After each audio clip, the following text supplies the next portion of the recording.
আজকে জুলাই ২৭। লাল শাক তৃতীয় পর্যায়টা রয়ে গেছে, প্রথম এবং দ্বিতীয় পর্যায়ে চলে গেছে। ছোট ছোট যেগুলো ছিল সেগুলো এখন বড় হয়ে গেছে। এই আজকে অথবা কালকের মধ্যে এই লাল শাক এগুলো সব উঠে ফেলবো, তখন আবার এই পুঁই শাকগুলো থেকে যাবে। এই লাল আর থাকবে না, তখন পুরো পুঁই শাকে সবুজ হয়ে যাবে। উপরে লাউ এসে গেছে, টুকটাক লাউ ভালোই ধরছে, অলরেডি কিছু কাটছি।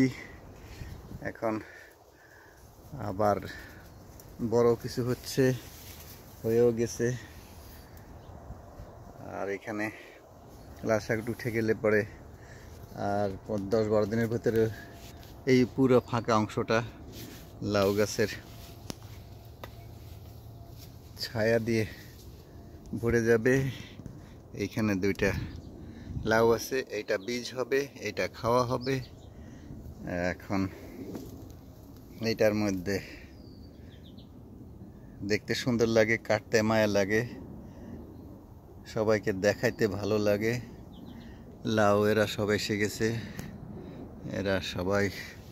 মাঝখানে একটা সাজনা গাছ আমি গত বছর থেকে টানতেছি, এটারে দেখি কি হয়। এইখানে যদি ভালো কিছু হয় সেই আশায়। ওই পাশে যে শিম আছে, এই পাশে লাউ আছে, দেখা যাক কি হয়। সুন্দর।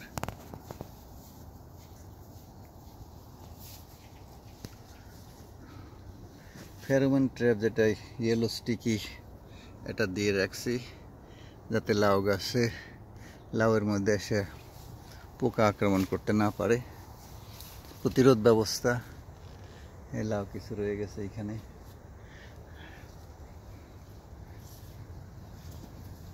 বাগানটায় আসলে ভালো লাগে, সুন্দর লাগে, দেখতে আরাম লাগে।